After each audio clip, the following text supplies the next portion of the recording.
ਸਤਿ ਸ਼੍ਰੀ ਅਕਾਲ ਜੀ ਆਇਆਂ ਨੂੰ। ਸੋ ਪੰਜਾਬ ਦੀ ਰਾਜਨੀਤੀ ਨੂੰ ਹੁਣ ਆਪਾਂ ਛੱਡ ਕੇ ਤੇ ਜਿਹੜੇ ਇੱਥੇ ਅਸੀਂ ਰਹਿੰਦੇ ਹਾਂ ਦਸਾਂ ਨੌਹਾਂ ਦੀ ਕਿਰਤ ਕਰਦੇ ਹਾਂ ਤੇ ਕਾਫੀ ਬਿਜ਼ਨਸ ਜਿਹੜੇ ਹੈਗੇ ਆ ਸੰਘਰਸ਼ ਉਹਨਾਂ ਨੂੰ ਕਾਫੀ ਮੁਸ਼ਕਲ ਸਮੇਂ ਦੇ ਵਿੱਚੋਂ ਨਿਕਲਣਾ ਪਿਆ ਕਿਉਂਕਿ ਪਿਛਲੇ ਦਿਨਾਂ ਦੇ ਵਿੱਚ ਜਿਹੜੀਆਂ ਸਰਕਾਰ ਦੁਆਰਾ ਬੰਦਸ਼ਾਂ ਲਾਈਆਂ ਗਈਆਂ ਸੀ ਕਿਹੜੇ ਬਿਜ਼ਨਸ ਕਰ ਸਕਦੇ ਆ ਕਿਹੜੇ ਨਹੀਂ ਕਰ ਸਕਦੇ ਤੇ ਕਿਹੜੇ ਬਿਜ਼ਨਸ ਨੂੰ ਕਿਹੜੇ ਬੈਨੀਫਿਟ ਮਿਲੇ, ਕਿਸੇ ਦੀ ਜੌਬ ਚਲੀ ਗਈ ਆ ਉਹਨੂੰ ਕਿਹੜੇ ਬੈਨੀਫਿਟ ਮਿਲੇ, ਜਿਹੜੀਆਂ ਰੋਕਾਂ ਲਾਈਆਂ ਹੋਈਆਂ ਸੀਗੀਆਂ ਤੇ ਅੱਜ ਤੋਂ ਉਹ ਜਿਹੜੀਆਂ ਰੋਕਾਂ ਹੈ ਉਹ ਰੀਓਪਨ ਕਾਫੀ ਕੁਝ ਹੋਇਆ।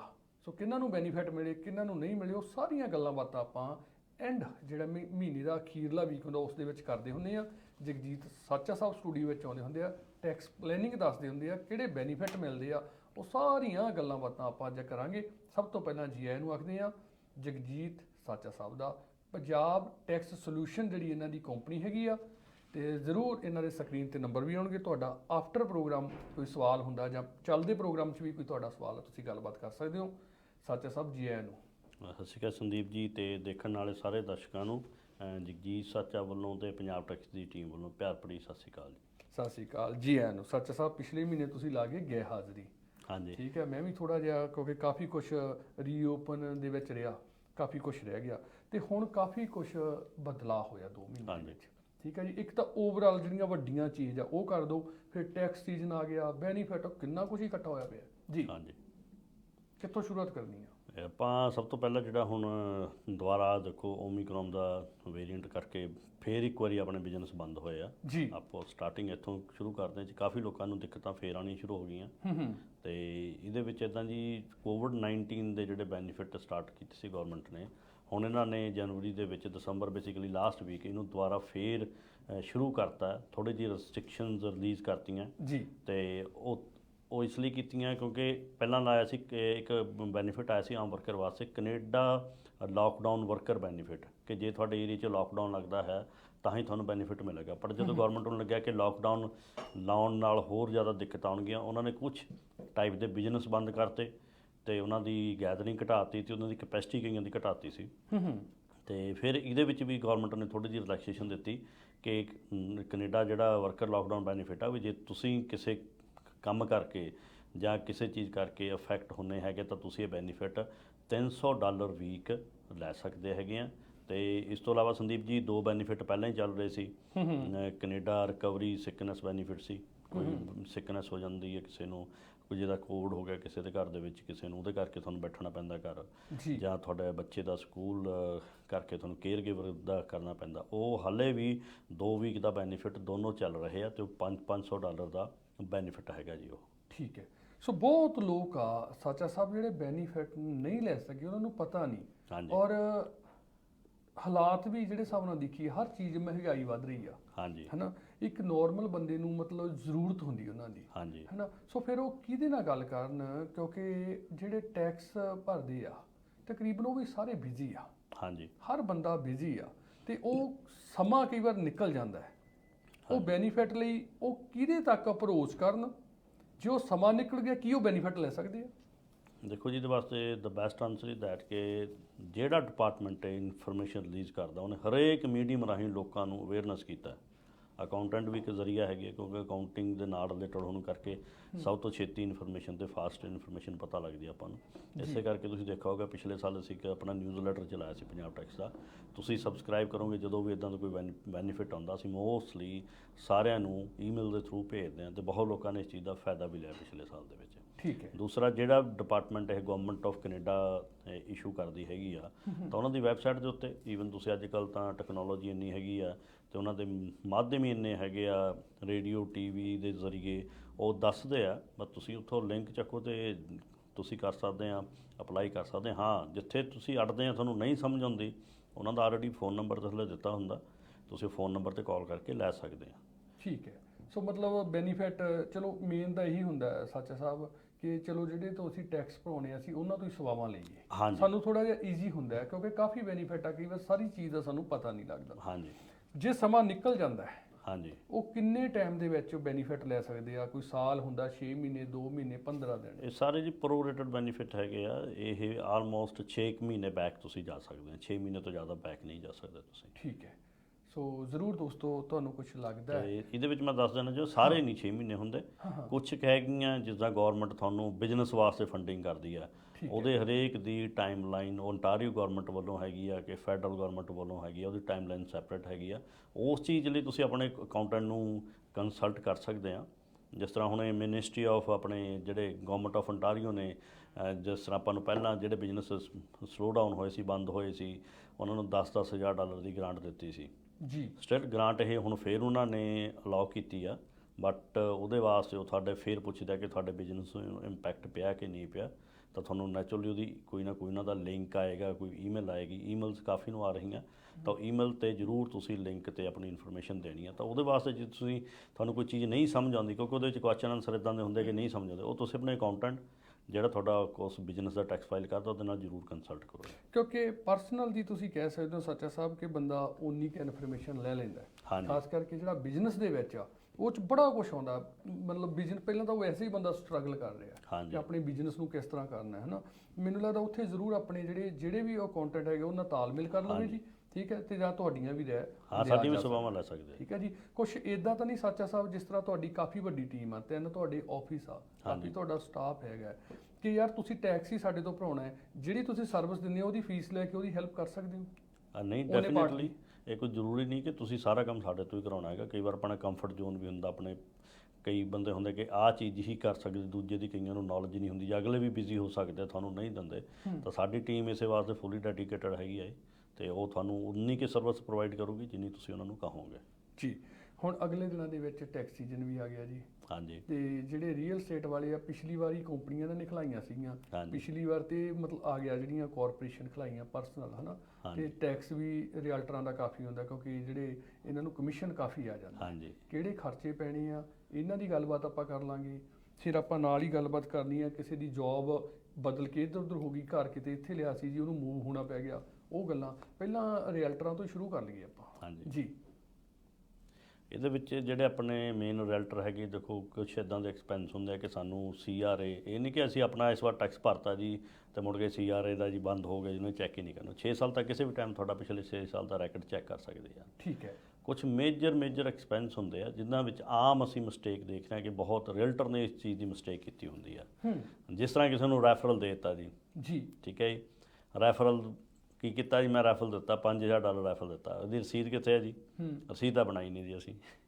ਇਹਦਾ ਸੋਸ਼ਲ ਇੰਸ਼ੋਰੈਂਸ ਨੰਬਰ ਕਿੱਥੇ ਹੈਗਾ ਬੰਦੇ ਨੂੰ ਜਿਹਨੂੰ ਦਿੱਤਾ, ਉਹ ਵੀ ਨਹੀਂ ਅਸੀਂ ਬਣਾਈ। ਕਿਹੜੀ ਪ੍ਰਾਪਰਟੀ ਦੇ ਅਗੇਂਸਟ ਰੈਫਰਲ ਦਿੱਤਾ ਹੈਗਾ ਉਹ ਵੀ ਸਾਨੂੰ ਨਹੀਂ ਕਲੀਅਰ ਨਹੀਂ ਹੈਗਾ, ਕਿਤੇ ਲਿਖਿਆ ਨਹੀਂ ਹੋਇਆ ਹੈਗਾ। ਇਸ ਲਈ ਜਦੋਂ ਵੀ ਕਿਸੇ ਨੂੰ ਅਸੀਂ ਪਹਿਲਾਂ ਵੀ ਇਹੀ ਕਹਿੰਦੇ ਹੁੰਦੇ ਹਾਂ ਕਿ ਰੈਫਰਲ ਦੇਣਾ, ਇਹਦੇ 2 ਤਰੀਕੇ ਆ ਰੈਫਰਲ ਦੇਣ ਦੇ। ਸਭ ਤੋਂ ਬੈਸਟ ਤਰੀਕਾ ਜਿਹੜਾ ਹੈਗਾ, ਜਿਹੜੀ ਬ੍ਰੋਕਰੇਜ ਦੇ ਵਿੱਚ ਤੁਸੀਂ ਕੰਮ ਕਰਦੇ ਹੈਗੇ ਆ, ਉਹਨਾਂ ਨੂੰ ਉਹਦਾ ਨੇਮ ਡਿਸਕਲੋਜ਼ਰ ਕਰੋ ਕਿ ਆਹ ਪ੍ਰਾਪਰਟੀ ਦਾ ਰੈਫਰਲ ਇਹ ਬੰਦੇ ਨੂੰ ਮੈਂ ਦੇਣਾ, ਤੇ ਉਹ ਜਦੋਂ ਤੁਹਾਨੂੰ ਕਮਿਸ਼ਨ ਕੱਟ ਕੇ ਦਿੰਦੇ ਆ, ਰੈਫਰਲ ਸਿੱਧਾ ਉਹਨੂੰ ਕਲਾਇੰਟ ਨੂੰ ਭੇਜ ਦਿੰਦੇ ਆ, ਪ੍ਰੋਪਰ ਡਾਕੂਮੈਂਟੇਸ਼ਨ ਹੋ ਜਾਂਦੀ ਹੈ। ਓਕੇ, ਸੋ ਪ੍ਰੋਪਰ ਮੀਨਸ ਕਿ ਬ੍ਰੋਕਰੇਜ ਤੁਹਾਡੀ ਬਣਾ ਕੇ ਦੇਵੇ ਰੈਫਰਲ। ਇੱਕ ਤਾਂ ਉਹ ਤਰੀਕਾ ਹੋ ਗਿਆ। ਸੈਕੰਡ, ਜਿਹੜਾ ਰੈਫਰਲ ਐਜ਼ ਅ ਰੀਅਲਟਰੀ ਰੈਫਰਲ ਦੇ ਰਹੇ ਆ, ਉਹ ਕਮਿਸ਼ਨ ਇੱਕ ਵਾਰੀ ਲੈ ਲੈਂਦੇ ਆ, ਆਪਣੇ ਅਕਾਊਂਟ 'ਚ ਆ ਜਾਂਦਾ, ਉਸ ਤੋਂ ਬਾਅਦ ਦਿੰਦੇ ਆ। ਉਹ ਕਿਹੜੀਆਂ ਚੀਜ਼ਾਂ, ਮਤਲਬ ਉਹ ਜਿਹੜੀ ਆਪਣੀ ਇੱਕ ਇਨਵਾਇਸ ਦੇਣ, ਨੰਬਰ 1, ਤੇ ਸੈਕੰਡ ਜਿਹਨੂੰ ਰੈਫਰਲ ਦਿੱਤਾ ਕੀ ਉਹਦੀ ਉਹ ਇਨਕਮ? ਹਾਂਜੀ, ਉਹਦੀ ਇਨਕਮ ਬਣੇਗੀ ਡੈਫੀਨੇਟਲੀ। ਤੇ ਇਨਵਾਇਸ ਤਾਂ ਨਹੀਂ ਬਣਾ ਕੇ ਦੇਗਾ ਤੁਹਾਨੂੰ ਉਹ, ਕਿਉਂਕਿ ਉਹਦਾ ਕੋਈ ਮੇਨ ਧੰਦਾ ਨਹੀਂ ਹੈਗਾ ਉਹ, ਅਨਟਿਲ ਕਿ ਕੋਈ ਰੈਫਰਲ ਕੰਪਨੀ, ਕੋਈ ਮਾਰਕੀਟਿੰਗ ਕੰਪਨੀ ਤੁਹਾਨੂੰ ਰੈਫਰ ਕਰਦੀ ਹੈ। ਤਾਂ ਸਭ ਤੋਂ ਬੈਸਟ ਤਰੀਕਾ ਇਹਦਾ ਹੁਣ ਤੱਕ ਅਸੀਂ ਇਹੀ ਫਿਗਰ ਆਊਟ ਕੀਤਾ ਹੈ ਕਿ ਜਦੋਂ ਚੈੱਕ ਦੇ ਥਰੂ ਆਪਣੇ ਬਿਜ਼ਨਸ ਅਕਾਊਂਟ 'ਚੋਂ ਜਿਹੜੇ 'ਚ ਤੁਹਾਡੀ ਇਨਕਮ ਆਉਂਦੀ ਉਹਦੇ ਵਿੱਚ ਚੈੱਕ ਦੇ ਥਰੂ ਪੇਮੈਂਟ ਦੇਣੀ ਹੈ, ਤਾਂ ਥੱਲੇ ਉਹਦਾ ਸੋਸ਼ਲ ਇੰਸ਼ੋਰੈਂਸ ਨੰਬਰ ਤੇ ਉਹ ਕਿਹੜੀ ਪ੍ਰਾਪਰਟੀ ਦੇ ਅਗੇਂਸਟ ਰੈਫਰਲ ਦਿੱਤਾ ਉਹ ਜ਼ਰੂਰ ਲਿਖਣਾ ਤੁਸੀਂ ਥੱਲੇ। ਓਕੇ। ਤਾਂ ਉਹਦੇ ਫਿਰ ਜਦੋਂ ਤੁਸੀਂ ਟੈਕਸ ਫਾਈਲ ਕਰੋਗੇ ਤਾਂ ਹਮੇਸ਼ਾ ਕੀ ਹੁੰਦਾ, ਆਪਾਂ ਬੈਂਕ ਦੇ ਵਿੱਚ ਆਉਂਦੇ, ਆਪਾਂ ਬੈਂਕ ਸਟੇਟਮੈਂਟ ਆਉਂਦੀ ਹੈਗੀ ਆ, ਬੈਂਕ ਸਟੇਟਮੈਂਟ 'ਚ ਜਿੰਨੇ ਵੀ ਤੁਹਾਡੇ ਚੈੱਕ ਇਸ਼ੂ ਕੀਤੇ ਹੁੰਦੇ ਆ, ਪੇ ਹੋਏ ਹੁੰਦੇ ਆ, ਉਹ ਕੈਂਸਲ ਚੈੱਕ ਦੀ ਕਾਪੀ ਤੁਹਾਡੀ ਨਾਲ ਲੱਗੀ, ਉਹ ਤੁਹਾਡਾ ਉਸ ਚੀਜ਼ ਵਾਸਤੇ ਪ੍ਰੂਫ ਹੈਗਾ, ਉਹ ਤੁਸੀਂ ਹੈਵ ਟੂ ਸੰਭਾਲ ਕੇ ਰੱਖਣਾ ਜੀ। ਬਿਲਕੁਲ, ਕਿਉਂਕਿ ਕਾਫੀ ਰੈਫਰਲ ਫੀਸ ਬਣ ਜਾਂਦੀ ਆ। ਜ਼ਰੂਰ ਦੋਸਤੋ, ਜਿਹੜੇ ਰੀਅਲਟਰ ਵੀਰ ਹੈਗੇ ਆ, ਸਾਡਾ ਭਾਈਚਾਰਾ, ਤੇ ਜ਼ਰੂਰ ਤੁਸੀਂ ਆਪਣੇ ਅਕਾਊਂਟੈਂਟ, ਜਾਂ ਮੈਂ ਹਮੇਸ਼ਾ ਕਹੂੰਗਾ ਕਿ ਸਾਚਾ ਸਾਹਿਬ ਦੀ ਟੀਮ ਕਾਫੀ ਵੱਡੀ ਹੈ, ਇਹਨਾਂ ਤੋਂ ਵੀ ਤੁਸੀਂ ਆਪਣੀ ਰਾਏ ਮਸ਼ਵਰਾ ਕਰ ਸਕਦੇ ਹੋ। ਸਾਚਾ ਸਾਹਿਬ, ਅਗਲਾ ਸਵਾਲ ਸੀ, ਜਿਹੜੀ ਜੌਬ ਬਦਲ ਲੈਂਦੀ ਆ, ਕਾਫੀ ਟੈਕਸ ਦੇ ਬੈਨੀਫਿਟ ਮਿਲਦੇ ਹੋਣੇ ਆ, ਕਿਉਂਕਿ ਬੰਦੇ ਨੇ ਪਹਿਲਾਂ ਇੱਥੇ ਪ੍ਰਾਪਰਟੀ ਲਈ ਜੌਬ ਦੇ ਹਿਸਾਬ ਨਾਲ ਉਹਨੂੰ ਮੂਵ ਹੋਣਾ ਪੈਂਦਾ, ਉਸ ਘਰ 'ਚ ਰਹਿੰਦਾ ਨਹੀਂਗਾ। ਇਹ ਸਵਾਲ ਮੇਰਾ, ਤੇ ਅਗਲਾ ਫਿਰ ਰੈਡੀ ਖੜਾ ਸਵਾਲ ਜੀ। ਬਹੁਤ ਵਧੀਆ ਕੁਐਸਚਨ ਹੈ ਜੀ। ਬਹੁਤ ਲੋਕ ਇਸੇ ਚੀਜ਼ 'ਚ ਪ੍ਰੋਬਲਮ 'ਚ ਆ ਜਾਂਦੇ ਕਈ ਵਾਰੀ ਕਿ ਘਰ ਲਿਆਈ ਸੀ ਹਲੇ, ਉਹਦੀ ਜੌਬ ਸਾਡੀ ਚੇਂਜ ਹੋ ਗਈ, ਟੋਰਾਂਟੋ ਸੀ, ਸਾਨੂੰ ਚੱਕ ਕੇ ਕੰਪਨੀ ਨੇ ਵਿੰਡਸਰ ਭੇਜਤਾ, ਅਲਬਰਟਾ ਭੇਜਤਾ। ਤੇ ਕਿਉਂਕਿ ਸਭ ਤੋਂ ਪਹਿਲਾਂ ਤਾਂ ਮੇਨ ਸੋਰਸ ਆਫ ਇਨਕਮ ਦਾ ਸਾਡਾ ਉੱਥੇ ਜੌਬ ਤੋਂ ਹੀ ਹੋਣਾ ਨਾ। ਜੇ ਜੌਬ ਹੀ ਨਹੀਂ ਹੈਗੀ, ਦੂਜੀ ਮਿਲੇਗੀ ਕਿ ਨਹੀਂ ਮਿਲੇਗੀ, ਕਈ ਵਾਰ ਆਪਾਂ ਬਹੁਤ ਲੌਂਗ ਟਾਈਮ 'ਤੇ ਕੰਮ ਕਰਦੇ ਹੁੰਦੇ ਆ। ਤੇ ਹੁਣ ਤੁਸੀਂ ਇੱਥੇ ਘਰ ਲਿਆ, ਤੁਹਾਨੂੰ ਨੈਚੁਰਲੀ ਫੈਮਿਲੀ ਤਾਂ ਤੁਸੀਂ ਨਾਲ ਹੀ ਮੂਵ ਕਰੋਗੇ, ਤਾਂ ਉਹ ਘਰ ਤੁਹਾਨੂੰ ਰੈਂਟ 'ਤੇ ਹੀ ਦੇਣਾ ਪਏਗਾ। ਜੇ ਰੈਂਟ 'ਤੇ ਦਓਗੇ, ਕੀ ਤੁਹਾਨੂੰ ਕੈਪੀਟਲ ਗੇਨ ਲੱਗੇਗਾ? ਕਿਉਂਕਿ ਉਹ ਤਾਂ ਤੁਹਾਡੀ ਰੈਂਟਲ ਪ੍ਰਾਪਰਟੀ ਹੋ ਗਈ। ਬਿਲਕੁਲ ਨਹੀਂ ਜੀ, ਇਹਦੇ ਵਿੱਚ ਵੀ ਬਹੁਤ ਸਾਰੇ ਗਵਰਨਮੈਂਟ ਨੇ ਤੁਹਾਨੂੰ ਆਪਸ਼ਨ ਦਿੱਤੀਆਂ ਹੋਈਆਂ, ਤੁਸੀਂ ਉਹ ਲੈ ਕੇ ਉਹਨਾਂ ਦੇ ਇੱਕ ਪ੍ਰੋਪਰ ਚੈਨਲ ਹੁੰਦਾ ਬੇਸਿਕਲੀ ਇਹ, ਤੁਸੀਂ ਜੋ ਇਹ ਮੈਂ ਹੁਣ ਔਨ ਦੀ ਰੇਡੀਓ ਜਾਂ ਟੀਵੀ ਉਹ ਚੀਜ਼ ਮੈਂ ਡਿਸਕਰਾਈਬ ਨਹੀਂ ਕਰ ਸਕਦਾ, ਕਿਉਂਕਿ ਹਰੇਕ ਦਾ ਇੰਡੀਵਿਜੂਅਲੀ ਉਹ ਸੈਪਰੇਟ ਰੀਜ਼ਨਸ ਹੋ ਸਕਦੇ ਆ। ਉਹ ਇਦਾਂ ਦਾ ਕੋਈ ਇਸ਼ੂ ਆਉਂਦਾ ਤੁਹਾਨੂੰ, ਤੁਸੀਂ ਟੈਕਸ ਭਰ ਰਹੇ ਹੋ, ਤੁਹਾਨੂੰ ਕੋਈ ਕੈਪੀਟਲ ਗੇਨ ਬਣਦਾ ਜਾ ਰਿਹਾ, ਅਸੀਂ ਉਹ ਕੈਪੀਟਲ ਗੇਨ ਰਿਮੂਵ ਕਰਾ ਸਕਦੇ ਹਾਂ, ਕਿਉਂਕਿ ਉਹਦੇ ਵਿੱਚ ਗਵਰਨਮੈਂਟ ਨੇ ਕਾਫੀ ਆਪਾਂ ਨੂੰ ਛੋਟ ਦਿੱਤੀ ਹੋਈ ਆ। ਬਸ ਸਿਰਫ ਤੁਹਾਨੂੰ ਨੌਲੇਜ ਹੋਣੀ ਜ਼ਰੂਰੀ ਆ ਉਸ ਚੀਜ਼ ਦੀ ਕਿ ਕਿਹੜੀ ਚੀਜ਼ ਕਰ ਸਕਦੇ ਆ ਜੀ। ਸੱਚਾ ਸਾਹਿਬ, ਇੱਕ ਜਿਹੜਾ ਸੀਗਾ ਕਿ ਪ੍ਰਾਪਰਟੀ ਲੋਕ ਇੰਨੀਆਂ ਮਹਿੰਗੀਆਂ ਹੋ ਗਈਆਂ ਜਿਹਨੇ ਪਹਿਲੀ ਵਾਰ ਲੈਣੀ ਆ, ਕਈ ਵਾਰ ਦੋ ਜਣੇ ਰਲ ਕੇ ਵੀ ਰਿਵਾਜ ਸ਼ੁਰੂ ਹੋ ਚੱਲਿਆ ਕਿ ਦੋ ਜਣੇ ਰਲ ਕੇ ਲੈ ਲਓ, ਚਲੋ ਇਕੱਠੇ ਥੋੜੀ ਦੇਰ ਰਹਿੰਦੇ ਆ, ਠੀਕ ਹੈ ਜੀ, ਉਸ ਤੋਂ ਬਾਅਦ ਉਹਨੂੰ ਵੇਚ ਕੇ ਤੇ ਜਿਹੜਾ ਵੀ ਚਲੋ ਫੰਡ ਕੁਛ ਉਹਦੇ 'ਚ ਥੋੜੀ ਐਪਰੀਸ਼ੀਏਸ਼ਨ ਹੋ ਜਾਂਦੀ ਹੈ ਪ੍ਰਾਪਰਟੀ ਦੀ, ਠੀਕ ਹੈ ਜੀ, ਜਾਂ ਕੁਛ ਜੁੜ ਜਾਂਦੇ ਆ 2-3 ਸਾਲ ਵਾਟਐਵਰ ਜਿੰਨਾ ਵੀ ਸਮਾਂ ਲੱਗਦਾ, ਵੱਖਰੇ ਹੋ ਜਾਣਗੇ।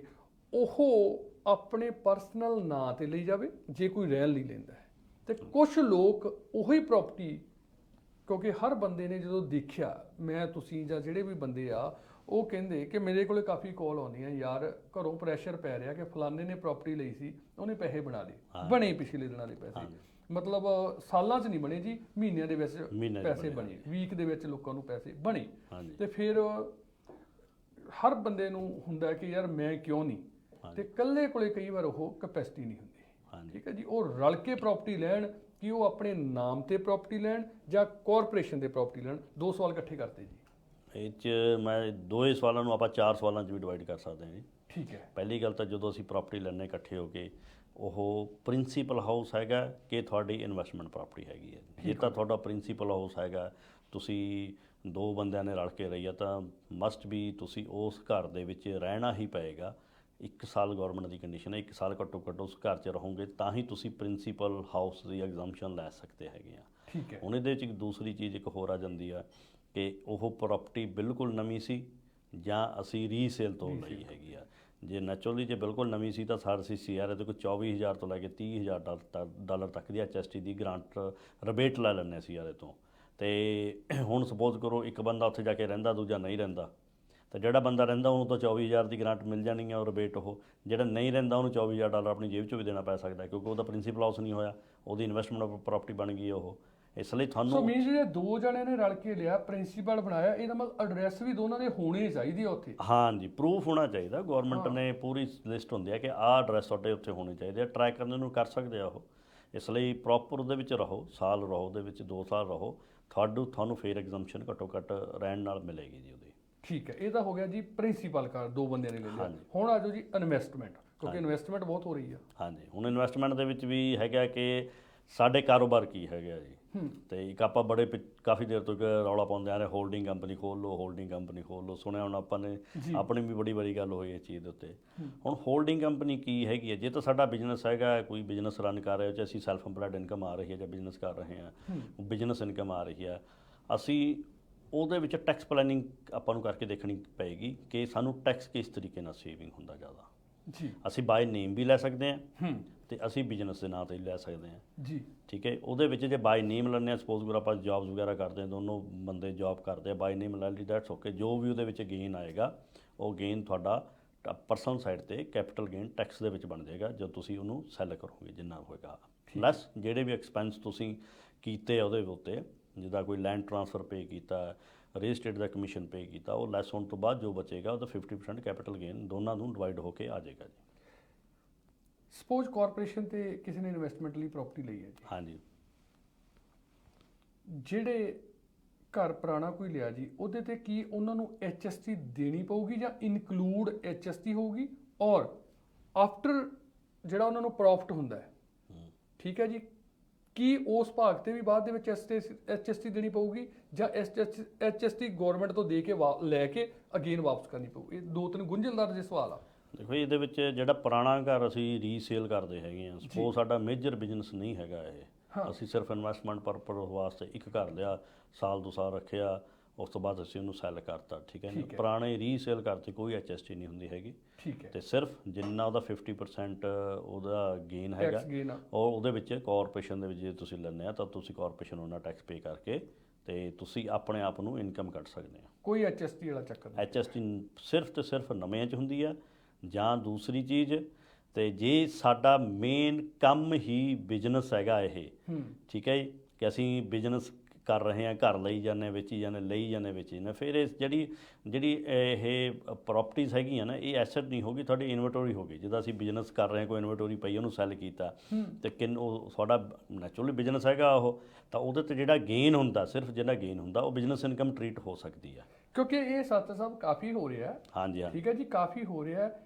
ਇਹ ਕਦੋਂ ਪ੍ਰੂਫ ਹੋਊਗਾ? ਜੇ ਪਹਿਲਾ ਘਰ ਹੀ ਲੈ ਲਿਆ, ਜਾਂ ਮਤਲਬ ਤੁਸੀਂ 5-7 ਡੀਲ ਕਰ ਲਈਆਂ, ਉਸ ਤੋਂ ਬਾਅਦ ਤੁਹਾਡਾ ਹੋਊਗਾ, ਤੇ ਜੇ 5ਵੇਂ ਤੇ ਜਾ ਕੇ ਫੜੇ ਗਏ ਤੇ ਨਹੀਂ, ਉਹ ਤਾਂ ਤੁਸੀਂ ਮੈਨੂੰ ਫਾਈਲ ਤੋਂ ਮੈਂ ਤੁਹਾਨੂੰ ਜਦੇ ਦੱਸ ਦਾਂਗੇ ਤੁਸੀਂ ਬਿਜ਼ਨਸ ਕਰ ਰਹੇ ਹੋ, ਕਿ ਤੁਸੀਂ ਇਹ ਐਸੈਟਸ ਬਣਾ ਰਹੇ ਆ। ਇਹ ਸੋ ਮੀਨ ਜੇ ਤੁਸੀਂ ਚੌਥੇ ਤੇ ਜਾ ਕੇ ਪਤਾ ਲੱਗਾ ਪਹਿਲੇ ਟੈਕਸ ਨਹੀਂ ਭਰਿਆ, ਤੇ ਜਿਹੜੀਆਂ ਤਿੰਨ ਪ੍ਰਾਪਰਟੀਆਂ ਨੇ ਉਹਨਾਂ ਦੇ ਵੀ ਟੈਕਸ ਦੇਣਾ ਪੈ ਸਕਦਾ, HST ਵੀ। ਹਾਂ, ਦੇਣਾ ਪੈ ਸਕਦਾ। ਇਹ ਤਾਂ ਤੁਹਾਡੇ ਅਕਾਊਂਟੈਂਟ ਬੇਸਿਕਲੀ, ਕਿਉਂਕਿ ਇਹ ਜਿਹੜੀਆਂ ਪਲੈਨਿੰਗਸ ਹੈਗੀਆਂ ਨਾ, ਇੱਕ ਚੀਜ਼ ਨਾਲ ਨਹੀਂ ਜੁੜੀਆਂ ਹੁੰਦੀਆਂ, ਇਹਦੇ ਨਾਲ ਮਲਟੀਪਲ ਚੀਜ਼ ਜੁੜੀਆਂ ਹੁੰਦੀਆਂ। ਤੁਹਾਡੀ ਹੋਰ ਪਾਸੋਂ ਇਨਕਮ ਤਾਂ ਨਹੀਂ ਕੋਈ ਆ ਰਹੀ, ਤੁਹਾਡੇ ਘਰ ਕਿਹੜੀ ਇਨਕਮ ਨਾਲ ਤੁਸੀਂ ਰਨ ਕਰ ਰਹੇ ਆ, ਤੁਹਾਡੇ ਕਿੱਥੇ ਕਿਹੜੀ ਇਨਵੈਸਟਮੈਂਟਸ ਹੈਗੀ ਆ, ਪੈਸਿਵ ਇਨਕਮ ਤੇ ਐਕਟਿਵ ਇਨਕਮ, ਇਹ 'ਚ ਦੋ ਮੇਨ ਧੁਰੇ ਹੈਗੇ ਆ ਜੀ।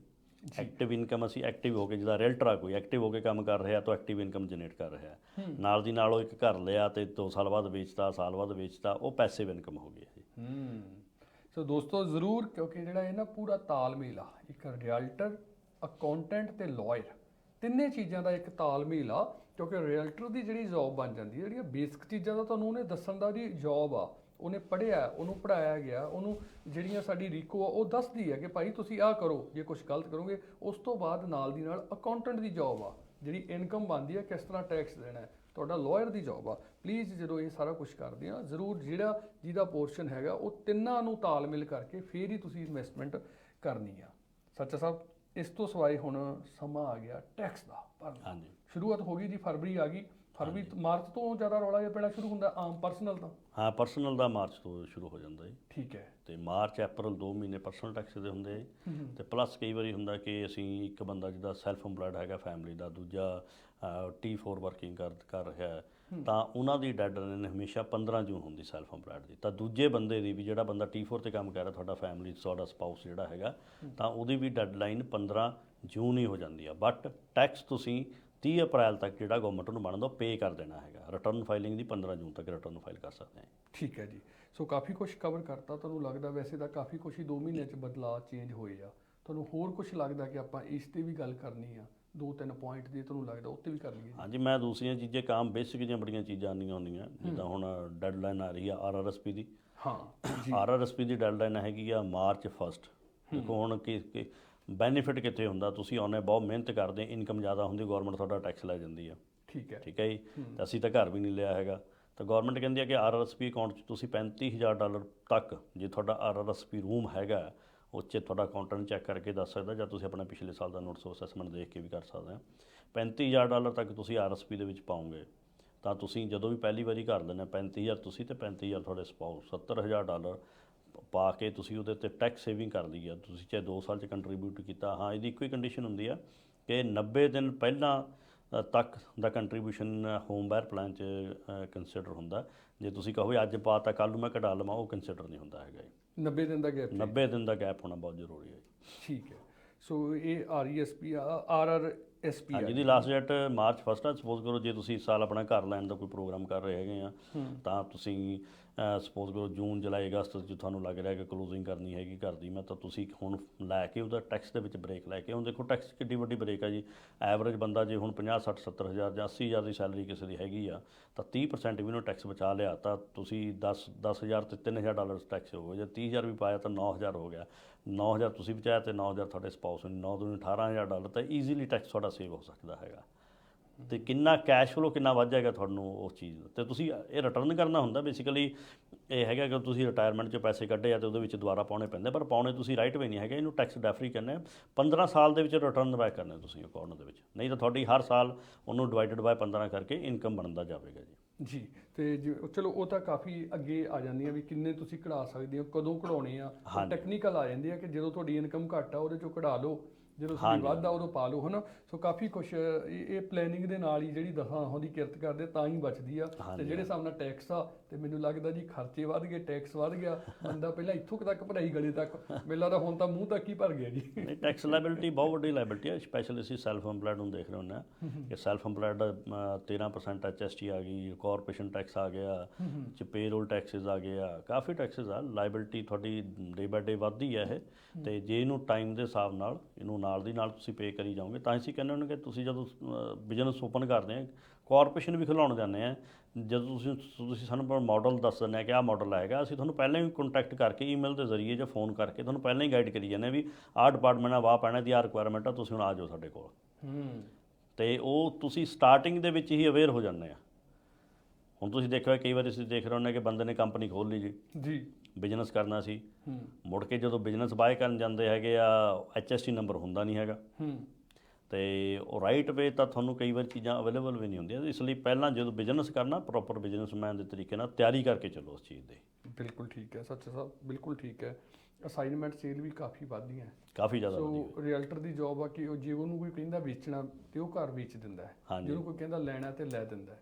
ਜਿੰਨੀ ਕੁ ਬੇਸਿਕ ਇਨਫੋਰਮੇਸ਼ਨ ਹੁੰਦੀ ਉਹਨੇ ਉਹਨੂੰ ਦੇਣੀ ਹੁੰਦੀ ਹੈ ਕਿਹੜੇ ਟੈਕਸ ਦਾ। ਜ਼ਿਆਦਾ ਜਿਹੜੀ ਪਲੈਨਿੰਗ ਆ ਉਹ ਟੈਕਸ ਮੈਂ ਨਹੀਂ ਦੱਸਣੀ ਉਹਨੂੰ, ਹੈ ਨਾ, ਕਿ ਭਾਈ ਆਹ ਤੁਹਾਡਾ ਟੈਕਸ ਆ, ਜੇ ਤੁਸੀਂ ਇੰਨੇ ਬਣਾਉਣੇ ਆ ਇੰਨੇ ਤੁਹਾਡੇ ਪੱਲੇ ਪੈਣਗੇ, ਉਹ ਸਾਰੀਆਂ ਕਰ ਲੈਣੀਆਂ ਚਾਹੀਦੀਆਂ। ਇਹ ਨਾ ਹੋਵੇ ਕਿ ਸਾਰਾ ਹਿਸਾਬ ਕਿਤਾਬ ਲਾ ਕੇ ਇੱਕ ਵੱਡੀ ਅਮਾਊਂਟ ਤੁਹਾਨੂੰ ਦਿਖਦੀ ਆ ਤੇ ਅਖੀਰ ਦੇ ਵਿੱਚ ਆ ਕੇ ਇੱਕ ਛੋਟੀ ਜਿਹੀ ਰਹਿ ਜਾਂਦੀ ਆ।